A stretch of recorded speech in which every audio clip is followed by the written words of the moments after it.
ഭാഗമായി നമ്മൾ ജനിച്ചു എന്ന ഒരൊറ്റ കാരണം കൊണ്ട് അള്ളാഹു നമുക്ക് നൽകിയിട്ടുള്ള മഹത്വങ്ങളുടെ വ്യാപ്തി അറിയാൻ ഒരൊറ്റ സംഭവം മാത്രം ഞാൻ പറയാം.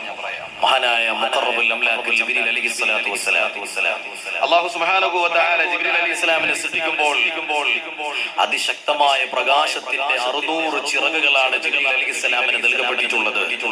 ഓരോ ചിറകുകളും ദുനിയാവിന്റെ മശ്രിഖ് മുതൽ മഗ്രിബ് വരെ ആകാശം പോലെ പരന്ന് വിടർന്ന് വിശാലമായി കിടക്കുന്ന ചിറകുകൾ.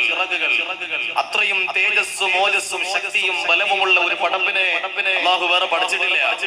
ജിബ്രീൽ അലൈഹിസ്സലാം അല്ലാഹുവിനോട് ചോദിച്ചു, പടച്ചവനെ, എന്നെ പോലെ ഒരു സൃഷ്ടിയെ നീ പഠിച്ചിട്ടുണ്ടോ? അല്ലാഹു പറഞ്ഞില്ല.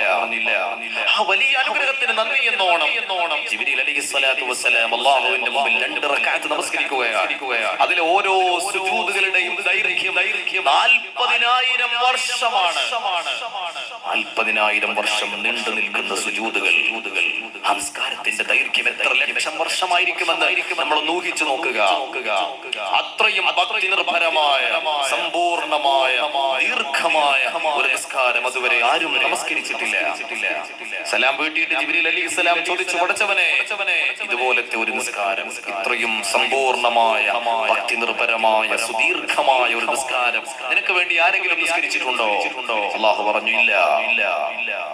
പക്ഷേ ജിബ്രീൽ, താങ്കളുടെ ഈ നിസ്കാരത്തെക്കാൾ ഞാൻ ഇഷ്ടപ്പെടുന്നത് മറ്റൊരു ജനതയുടെ നിസ്കാരമാണ്. ആ ജനത ഇതുവരെ ഞാൻ പടക്കപ്പെട്ടവരല്ല, ഞാൻ സൃഷ്ടിച്ചിട്ടില്ല അവരെ.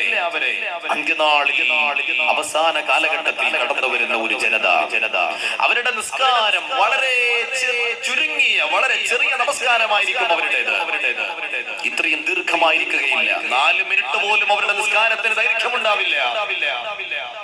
തക്ബീറത്തുൽ ഇഹ്റാമിൽ എന്റെ പേര് പറഞ്ഞതല്ലാതെ എന്നെ അവർ ഓർക്കുക പോലും ചെയ്യില്ല. എങ്കിലും ജിബ്രീൽ, താങ്കളുടെ ഈ ലക്ഷക്കണക്കിന് വർഷം നീണ്ടു നിൽക്കുന്ന നമസ്കാരത്തെക്കാൾ ഞാൻ ഇഷ്ടപ്പെടുന്നത് ആ ജനതയുടെ നിസ്കാരമാണ്. അത് അവരുടെ മഹത്വമല്ല, അത് അവരോടുള്ള എന്റെ സ്നേഹമല്ല, അത് അവരോട് ഞാൻ കാണിക്കുന്ന ബഹുമാനമല്ല.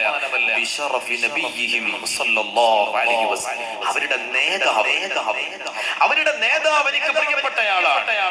എന്റെ കോടാനക്കോടി വരുന്ന അടിമകൾക്കിടയിൽ നിന്ന് ഞാൻ തെരഞ്ഞെടുത്ത എന്റെ അടിമയാണ് അവരുടെ നേതാവ്. ഞാൻ സ്നേഹിക്കുന്ന എന്റെ ബഹുമാനവും ആദരവും ഞാൻ അളവില്ലാതെ കനിഞ്ഞു നൽകിയ എന്റെ നേതാവിന്റെ അടിമകളും എന്റെ നേതാവിന്റെ അനുയായികളും ആയി മാറി എന്ന ഒരൊറ്റ കാരണം കൊണ്ട് മാത്രമാണ് ഞാൻ അവരുടെ അമലുകൾക്ക്, അവരുടെ സൽക്കർമ്മങ്ങൾക്ക് ഇത്രയും മൂല്യം കൽപ്പിക്കുന്നത് എന്ന് രാജാതിരാജനായ റബ്ബ് തആല പറഞ്ഞുവെങ്കിൽ ഈ ഉമ്മത്തിന്റെ ഭാഗമായതുകൊണ്ട് മാത്രം നമുക്ക് ലഭിച്ച സൗഭാഗ്യങ്ങൾ എന്തെല്ലാമാണ്. നമ്മൾ അവസാനമാണ് കടന്നു വന്നതെങ്കിലും സ്വർഗത്തിൽ ആദ്യമായി കടക്കുന്ന ജനത ഈ ഉമ്മത്താണ്. ഹബീബിന്റെ ഉമ്മത്ത് സല്ലല്ലാഹു അലൈഹി വസല്ലം.